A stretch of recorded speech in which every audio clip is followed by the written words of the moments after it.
Hello and welcome back to Legend of the Stars. Unfortunately, I wasn't actually able to live stream this week, but we've got the next best thing. We have a big stack of replays, so I'm going to try just a slightly different format this time.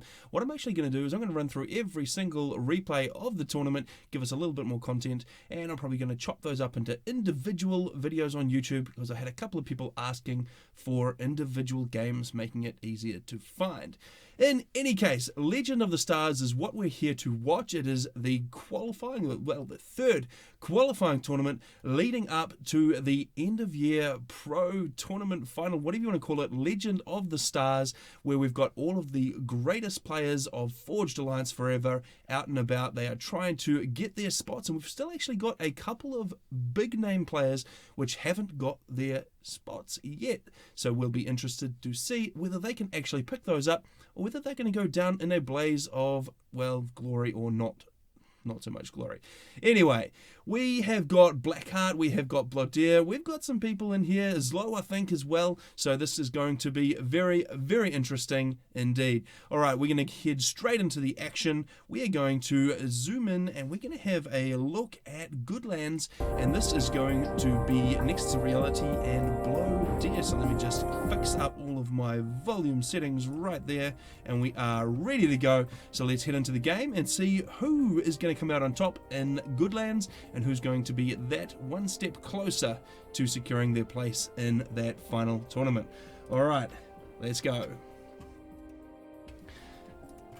Okie dokie, so we have got in the north Blodir. He has opted for Aeon this time. He is going to go for a first land factory, and interestingly not getting any adjacency on those mass extractors. We can see one extra power generator to go down there, and then he'll be continuing with those 4 core mexes. He's obviously thinking this is going to be a little bit of a longer game, not wanting to get the bonus for the adjacency on those mass extractors and going straight for the factory. Nexus of Reality has got other ideas though. He is going to go straight for the adjacency. He is going Seraphim, so he's going to throw down his first land factory, and we can actually see there is no power generators in his initial build queue. So a slight difference there to Blodir. Blodir's got that single power generator planned out, whereas Nexus is going to come straight down here and head for this hydro. That will put Blodir at just a little bit of an income advantage in terms of energy just for the time being, but he does need to hurry up and get that hydro done. See, he is now sitting on 40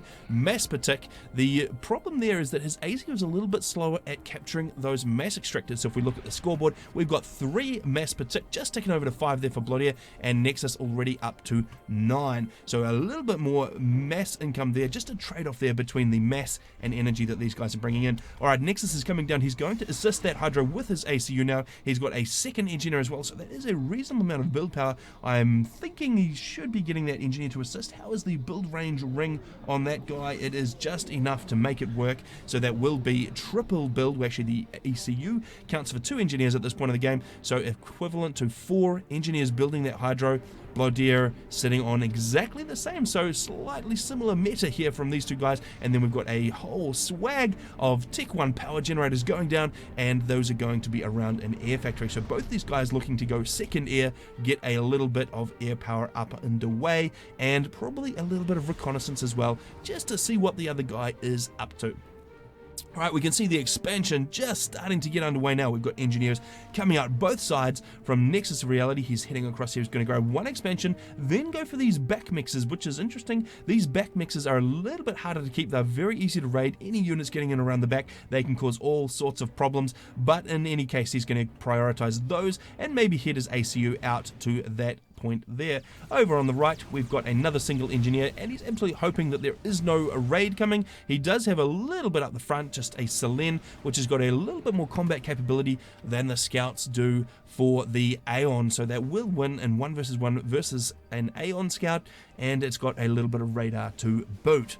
Alright, it looks like Blodir is going to take his left-hand expansion with that ACU, taking the right-hand expansions with nothing but engineers, so that is going to leave him a little bit more open to raids on this side of the map. It's going to be a little bit slower to get tanks out to support, and speaking of tanks, there is an Aurora heading out this way just to try and provide a little bit of cover for those engineers as they expand. We've got the scouts out now, so Nexus is already on top of Blodir's base. He is seeing what's going on. He will be aware that the ACU is going to the left, and he will be aware there are only engineers and a little bit of firepower heading to the right, actually just a little bit in terms of one single Aurora. Alright, the expansions down here for Nexus are going reasonably well. He's captured half of each of those expansions, actually just ticking over a third mass extracted there. That puts him on 23 mass per tick, just a couple ahead of Blodir, who is currently sitting on 21. Blodir will pretty soon have a good handle on his mass situation though, because he is going to use that ACU to crank out the mass extractors on the left side here before he goes and builds a couple more factories. So far, actually not a lot more factory expansion for Blodir. He's got a second land factory underway. It's about a quarter built, but not a whole lot of production capability just yet, whereas Nexus, he's actually just about completed his third land factory on top of that one air factory that he has, so definitely looking a little bit more of spam capability there for Nexus of reality. Blodir just not quite having the factories online yet, even though the ecos are pretty similar. Blodir actually just pulling in front. He's sitting on 33 to 31 mass per tick. He just doesn't quite have the number of factories to build it, and we can actually see he's swapped out his build plan there. He's going to go for quadruple, double adjacency on the land factories in this, which is a fantastic idea. He's going to be getting a big bonus in terms of the mass that it takes to build those units. Here is a little raid coming around the back. Now, there is nothing that is actually going to be taken out, so I think Blodir was just a little bit wise to the plan of having, well, enemy units scooting around the back of this plateau here. Is it a plateau? Is it raised? Yes, it is raised. Let's have a look at that. There we go. It's raised up nicely. Alright, so he is onto the plan that there will be some units raiding around the back, so he hasn't actually tried to build mixes there. And Nexus, he does still have those plans to build them, but that's just taking a while to come to fruition. No problems there for him.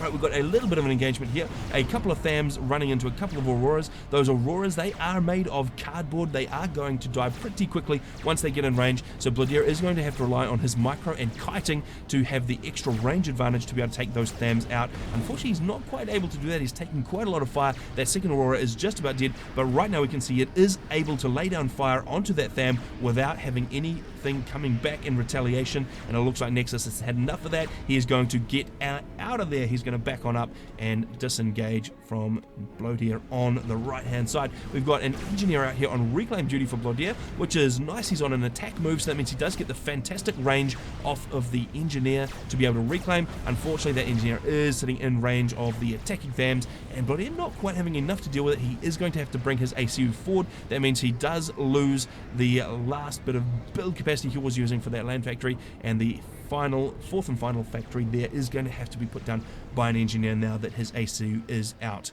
and about.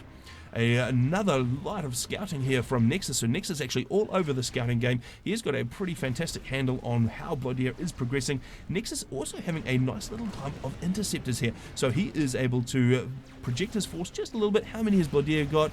Probably not too far off. So, yeah, well, if these guys force an engagement now, it's probably just down to the micro. I think the numbers are both 5 and 5. That is a very nice turn there from Nexus of reality. Blodir in a very poor position, losing 2 interceptors without even a single retaliation, and this is going to be absolutely in Nexus's favor. Well, that is going to take out a whole lot, although just flying away in range of an interceptor, perhaps not the best idea. They are going to be able to take him out now, though, with all 4 of those inties ready to go. A nice raid on the right hand side takes out the engineering capabilities, and it is starting to lay fire down on those mass extractors. Nexus actually pulling a decent way ahead. He's sitting on, well, he's just ticked over 71. I think it was 57 in actual generated, maybe 63. We can never trust the scoreboard. In any case, he is sitting on about 10 mass per tick, higher income than Blodir is right now. That is very interesting, and I don't actually see in the scoreboard what Nexus of Reality's global rating is right now, but Blodir at 2100 is pretty highly ranked. He is, I can't actually remember, 2 or 3 on the ratings ladder for Forged Alliance forever. He does have this little raid to worry about right now. He is responding that with a serious amount of force. He is pulling a whole ton of Auroras, and those guys are going to be able to dispatch those Thams very, very quickly, but it does leave him a little bit open at the front here. He's trying not to lose these mass attractors. He only lost a single one, but he has pulled all of his forces back. That actually leaves him open to a little bit of a counter attack on this side, and that may actually not happen because Nexus doesn't actually have much in position. Nexus does, though, have a transport out with a bit of engineering capability on board. He's going to drop these plateaus up here. He's going to be able to grab these extra 4 mass extractors on the 2 plateaus. There's also a little bit of reclaim up there. That's going to just help him out a little bit more. Not that he needs it. He's already running away with the eco. He's sitting at 16 mass protect advantage over Blodir. That is a pretty significant lead at this point in the game. We can see both these guys actually opting for T2. We can see they've both got their Notify mods on, so they have gone and got their T2, and Nexus actually then going for a gun as well. I'll just fix the minimap for you guys that like to see the minimap in a slightly better position. So that is a gun upgrade on the way for Nexus of Reality. Where is his ACU? He's just in there.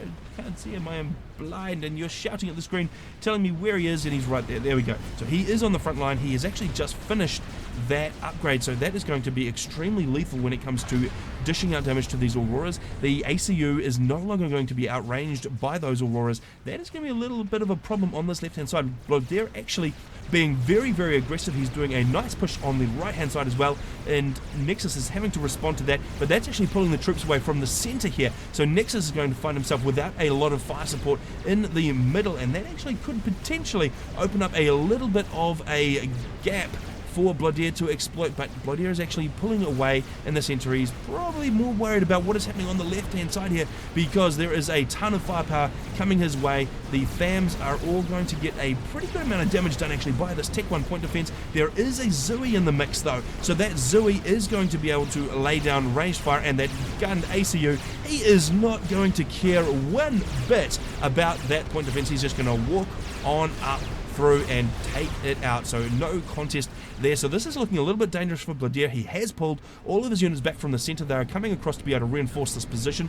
Blodir opting to throw down an Oblivion turret to get the extra range and firepower that the T2 turret provides. Not always the best against a fast moving group of Tech 1 units though, so he does need to be aware that the units can be a little bit of a problem for him. He's got his Auroras though to back him up. Those guys are zapping around, and there's also some fervors as well, so a little bit of Tech 1 mobile artillery. He has actually opened up a gap on the right hand side though, which Nexus of Reality is exploiting. So he's moved all of those Auroras away to the left to guard his ACU, and that's left him wide open to an assault here. There is a Tech 1 point defense that is going to take quite a bit of those Thams out, but there is a Zooey back here, so even if all the Thams were to die, the Zooey would be able to continue taking that point defense out, and it would not survive.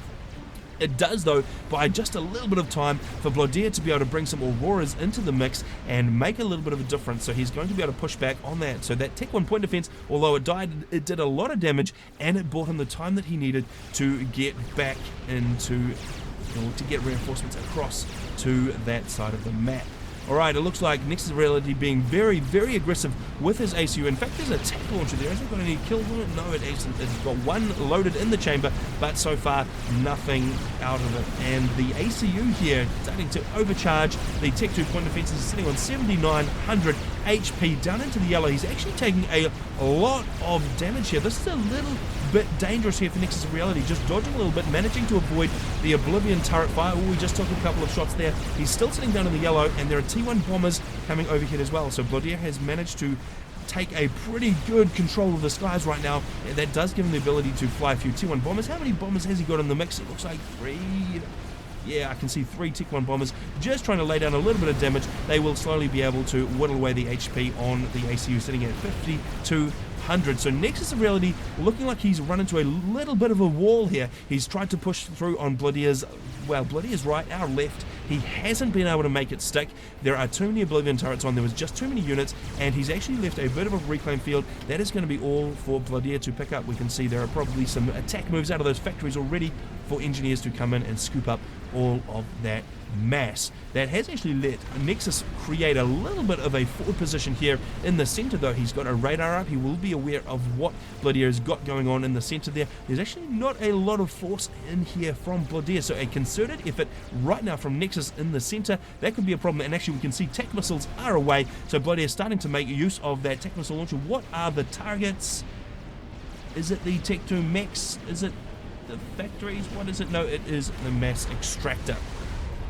Okay, so he's going to go after Nexus's Eco, and actually we can see Blodir pulling away. He's 20 mass per tick ahead of Nexus right now. That is pretty fantastic. But Nexus has switched up to T2 Air. He's built a couple of gunships, and they are going to come and start trying to equalize that Eco. Unfortunately, I don't know if Nexus has got quite enough of an air force to be able to keep those guys alive, and they start getting shredded pretty quickly, and that is going to be the end of that push. In fact, that is probably going to be the end of the gunships, and they go down. So that is a nice successful defense there from Blodir, destroying the rest of those gunships. Alright, we've got a good pack of interceptors coming in from Nexus of Reality, just a little bit too late. They don't want to fly in here because there is flak, so that flak will be absolutely devastating to the T1 Air if they were to engage over it. And what is this? He's got a Tech 2 transport. He's going to grab his ACU, and he's got all of his interceptors online in the area, so that will mean that he is okay for now. He isn't going to get shot down, because that would be a very sad sight indeed. And this is a very, very serious push in the center here. The problem for Blodir is that he's invested a lot into static defenses on the left-hand side here. He has got not a lot in the middle, and Nexus is now redirected. He is bringing everything in, and that is going to hit the center very, very hard. There are a bunch of obsidians in here, so Blodir moving up to Tech 2 land as well. Those obsidians are pretty powerful, but they will tend to overkill Tech 1 maybe just a little bit, because they have a very high alpha strike and quite a slow rate of fire. So this was going to be very interesting to see if Blodir can hold back what Nexus is doing in the center here. They're just a ton. There's an absolute flood of Tech 1 units, and they're continuing to join the fight. They are just rolling in. This is going to either steamroll over Blodir or leave him an absolute metric ton of reclaim, and will win Blodir the game very easily. But I'm not seeing any stop to the steamroll. This is looking very, very bad for Blodir.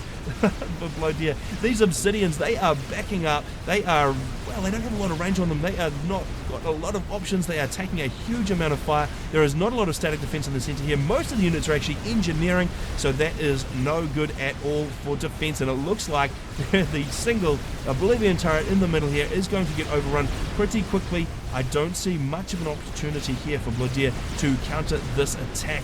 There's just not enough, and there's enough Zoes in the mix to counter Tech 1 point defense, which is going up. Emergency T1 PD. I'm not sure if that's even going to get finished, because the units are just so close, and this is looking very bad for Blodir. Even if he can stave this off, he may lose so much build capacity, and in fact there's his T2 power there. If he loses that power, that is going to be very, very devastating indeed.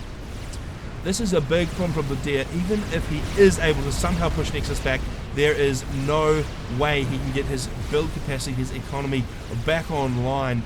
He is going to lose way too much. I just don't see a way for this. Now, this is very interesting, because Blodir, very high rated player, very, very good at 1 versus 1, maybe just a little bit rusty. I don't think he's been on quite as much lately. He still hasn't actually qualified for a spot in the final end of year tournament, and so he does want to try and not quite lose here. He's just having a little bit of a problem doing that. He will be able to hem in Nexus's ACU, but he's just losing too much.